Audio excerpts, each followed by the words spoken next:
कन्या कहा जाता है। उसे लक्ष्मी, सरस्वती, माँ दुर्गा के रूप में देखा जाता है और नवरात्र के दिनों में तो साक्षात उसे घर घर में पूजा जाता है। फिर क्या हो गया कि आज वह अपने अस्तित्व की लड़ाई लड़ रही है, वह अपने जीवन की भीख मांग रही है।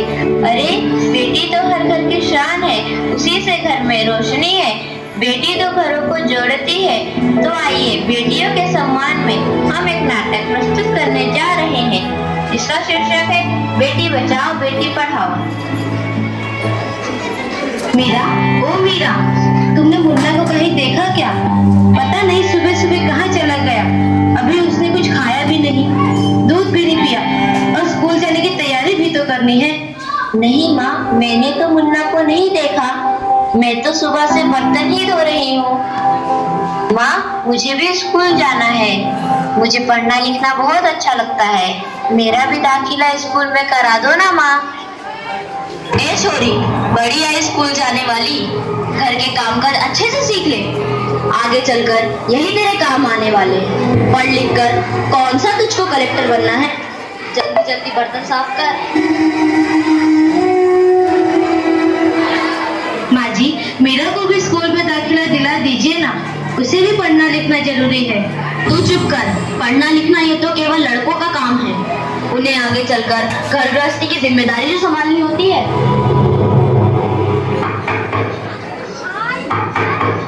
अरे क्या हो रहा है? कौन किसकी जवाबदारी संभाल रहा है और हमारी मीरा बेटी क्यों रो रही है? देखिए ना डॉक्टर दीदी, दादी मुझे स्कूल ही जाने नहीं देती, कहती है तुझे पढ़ लिख कर क्या करना है, आगे चल के चूल्हा चौका ही तो संभालना है। अरे यह तो बहुत गलत बात है माँ जी। क्या आपको नहीं लगता कि हम बेटियां भी पढ़ लिख कर आगे बढ़े? आज समाज बहुत आगे बढ़ गया है माँ जी। आप किस दुनिया की बात कर रही हैं? हम 21वीं सदी में जी रहे हैं। मैं आज ही टीचर दीदी से बात कर कर मीरा का दाखिला स्कूल में कराती हूँ। और हाँ, मैं तो यहाँ इसीलिए आई थी कि मुन्ना को पोलियो ड्रॉप दिया कि नहीं, जगह जगह इसके कैंप लगे हैं। अच्छा हुआ बहन जी आप आ गए, अब मुन्ना को पोलियो ड्रॉप भी दे देंगे और मैं इसे स्कूल भी पहुंचा दूंगी। अच्छा मीरा, अब तुम रोना नहीं, तुम जरूर स्कूल जाओगी और एक दिन पढ़ लिख कर मेरी तरह बहुत अच्छी डॉक्टर बनोगी। ठीक है बेटा?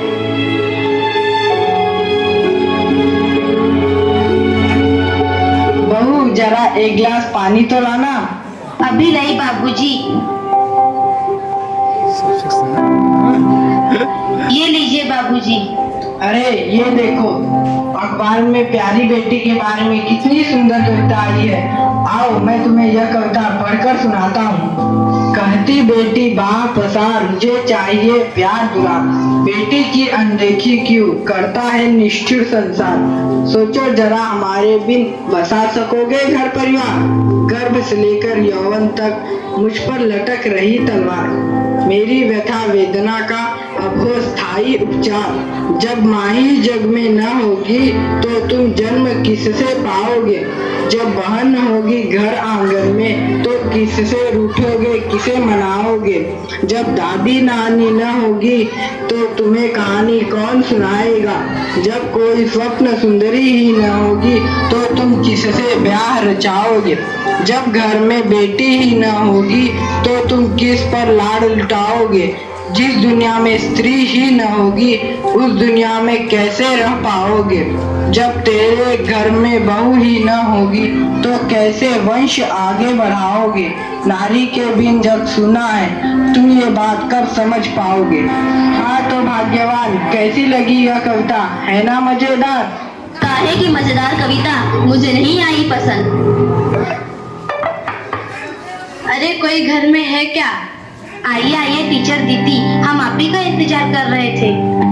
हाँ जरा मैं कुछ दिनों के लिए बाहर चली गई, इसलिए यहाँ नहीं आ पाई। डॉक्टर बहन जी कह रही थी आपने मीरा का अभी तक दाखिला नहीं कराया। ये तो बहुत होनहार छात्रा है, हमेशा अच्छे अंक लेकर उत्तीर्ण होती है। हाँ मैं भी तो यही चाहती हूँ कि मीरा स्कूल जाए, खूब पढ़े, और मेरी यहाँ सुनता कौन है। हाँ खूब पढ़ाओ लड़की को और बाहर भेजो, जब कुछ गलत सलत हो जाएगा ना तो मुंह छुपाने की भी जगह नहीं मिलेगी। अरे माँ जी, आप कहाँ की बात कहाँ लेकर बैठ गए? मीरा को 10वीं तक तो पढ़ाई पूरी कर लेने दीजिए, आगे की पढ़ाई के बारे में बाद में सोचेंगे। हाँ टीचर दीदी, हम मीरा को अवश्य स्कूल भेजेंगे। मैं उसे मेरे जैसा अनपढ़ नहीं रहने दूंगी, उसे खूब पढ़ाऊंगी। कल मीरा को तैयार रखना, मैं उसे लेने आऊंगी। क्यों दादाजी, सही कहा ना मैंने? हाँ हाँ बेटा, बिल्कुल सही कहा। मैं तो कब से कह रहा हूँ कि मीरा को भी स्कूल जाने दो। प्रणाम दादाजी। प्रणाम बेटा।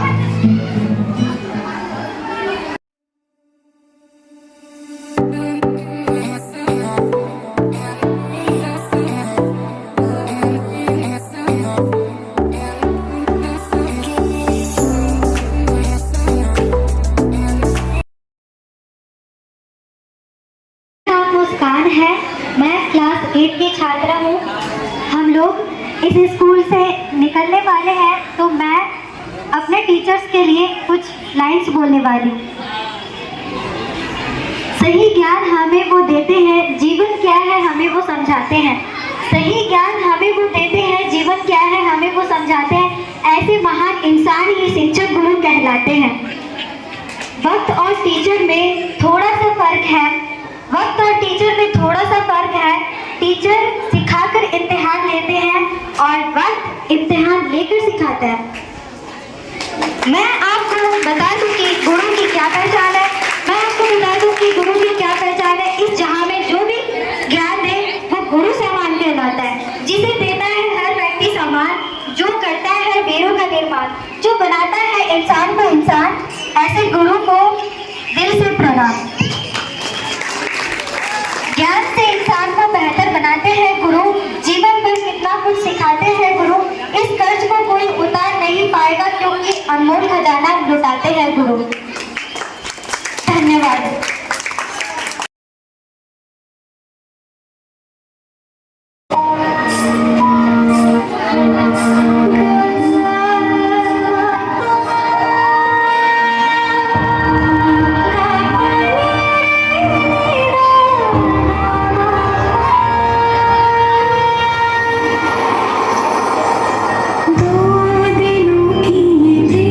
कहानी ले आए देखो कहाँ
stomach.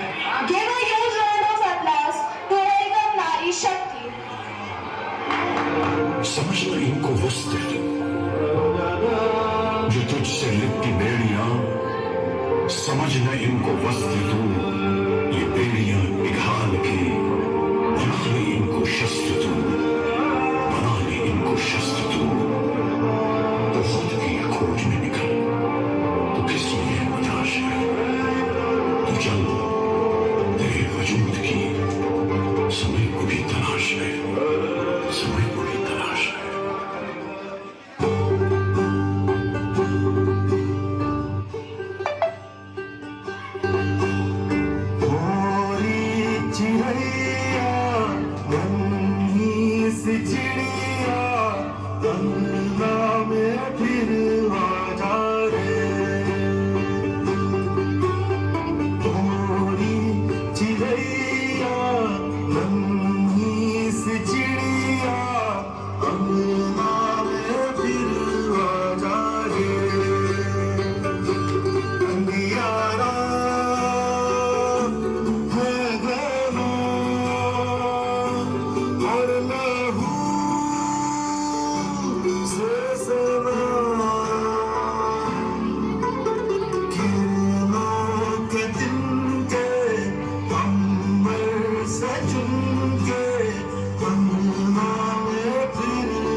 औलाद क्या होती है?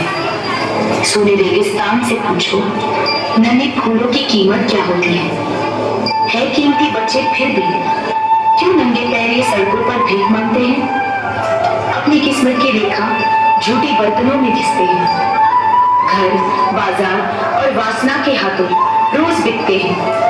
हम रोज ये सुनते, पढ़ते, देखते और सो जाते हैं। चलो देर से ही सही, अब जाग जाते हैं और इन बच्चों को इनका हक दिलाते हैं।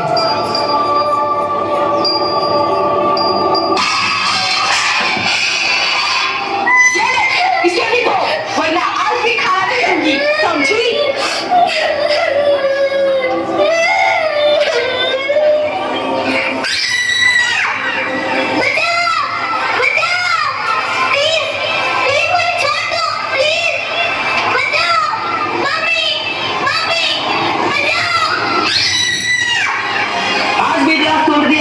इसका पैसा कौन तेरा देगा? नहीं साहब, नहीं साहब, माफ कर दो साहब, आइंदा ऐसे नहीं होगा साहब।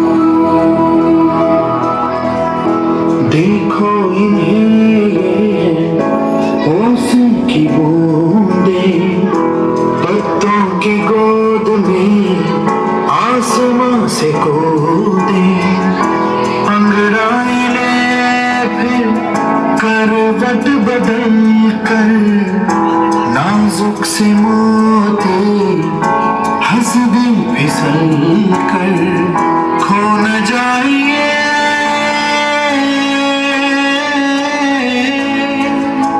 तारे जमीन पर।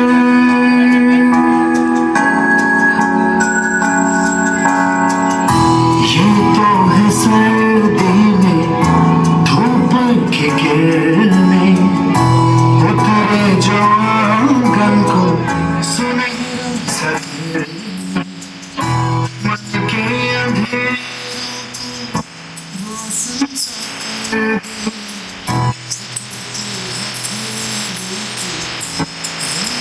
बदल दे खो न जाइए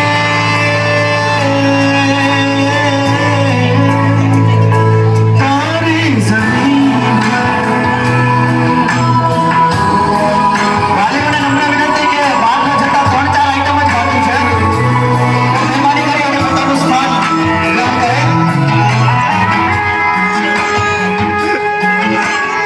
બાળકોને લઈને જતા આ સરસ મજાનો પ્રોગ્રામ એન્જોય કરે એવી વિનંતી।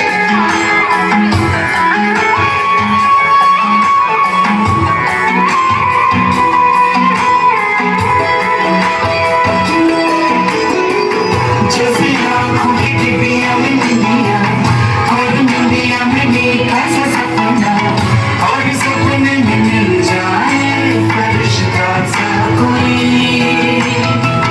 जैसे रंगों भरी पिचकारी, जैसे तितलियां फूलों की क्यारी, जैसे बिना मतलब का प्यारा रिश्ता हो कोई। ये तो आशा की लहर है, ये तो उम्मीद की सहर है, खुशियों की लहर है खो न जाए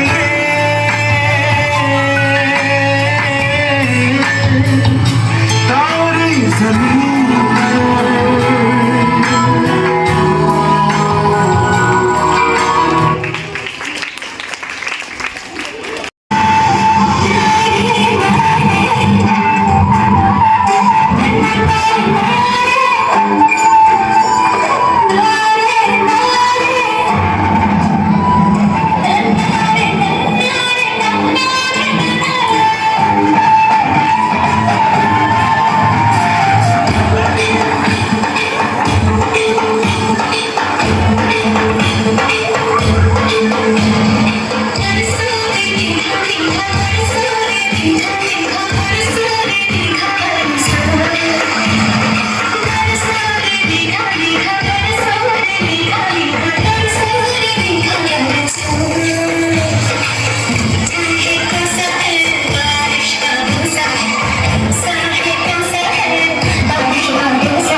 जो मेरी मर्जी है वो आपको पसंद नहीं है। अब देश कल के बाद परसों रमजान का नमाज होने वाला है, उनका शुभकामनाएं सबके साथ।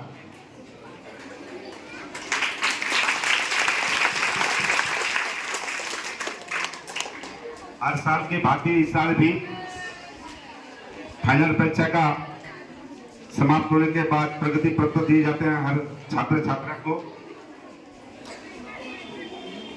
और इस प्रगति पत्र का वितरण करने के समय सभी गार्जियनों को आमंत्रण किया जाता है, लेकिन हर साल की तरह इस साल नहीं आ पाए क्योंकि सामने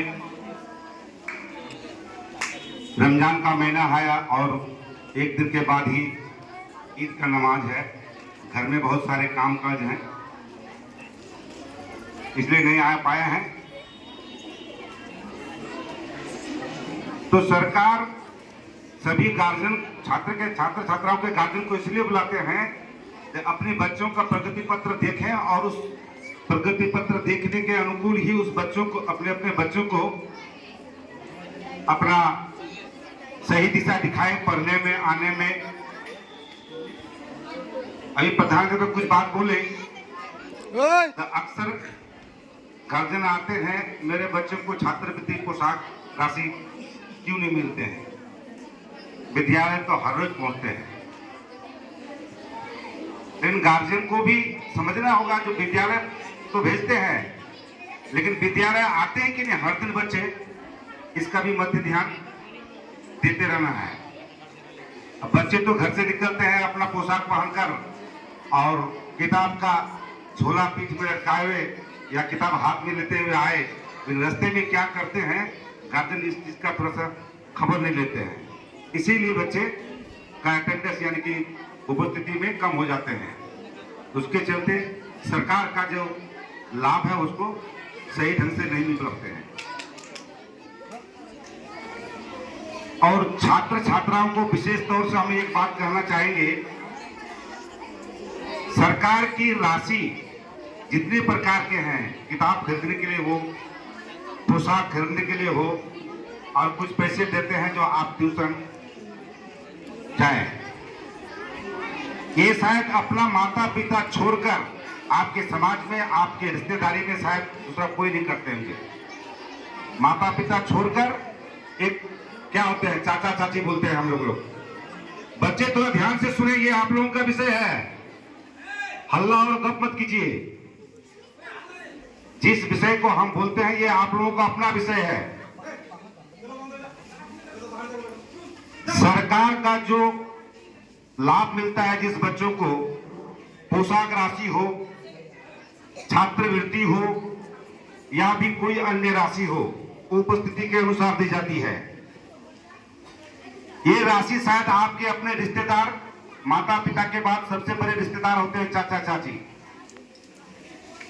शायद वो भी आपका ख्याल नहीं करते हैं, लेकिन सरकार आपका ख्याल करता है। तो जब आपका सरकार ख्याल इतना रखता है तो आपको भी दायित्व बनता है, हमको भी अपने पर ध्यान देना चाहिए। सरकार पर आपको ध्यान देना नहीं है, इसलिए कि अभी आपको उम्र नहीं हुआ है सरकार पर ध्यान देने का।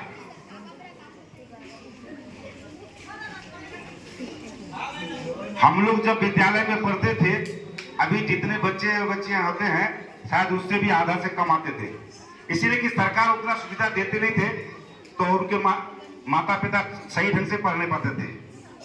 हाई स्कूल के बगल में एक फील्ड है, वहां मेरा घर है। हम अपना कुछ दो शब्द बोलते हैं, शायद मेरा घर धर्मपुर पंचायत होता या फिर इधर आपका बेलुआ पंचायत होता, शायद नहीं पढ़ पाते। तन में ढकने का कपड़ा नहीं, खाने का पेट में अनाज नहीं, तो बच्चे विद्यालय में जाके क्या पढ़ेंगे। तो हम लोग सोचते हैं हमारे घर विद्यालय से सटा हुआ, इसलिए शायद 2 अक्षर पढ़े हैं, किसी जगह नहीं लग पाए हैं सरकारी जगह पर, लेकिन 2 अक्षर का पढ़े हैं, बगल में था इसलिए। और अभी सरकार इस तरह का पॉलिसी कर दिया है तो हर बच्चा पढ़ सकता है। कहा है जो हर पंचायत में एक प्राइमरी स्कूल हो गया है, नहीं एक पर्याय में, एक वार्ड में, हर वार्ड में हो गया है प्राइमरी स्कूल। हर पंचायत में हो गया हाई स्कूल, अब कुछ कुछ पंचायत मिला के हो गया +2, जो कि बच्चों को ज्यादा दूर जाना नहीं पड़ता है पढ़ने के लिए। इसीलिए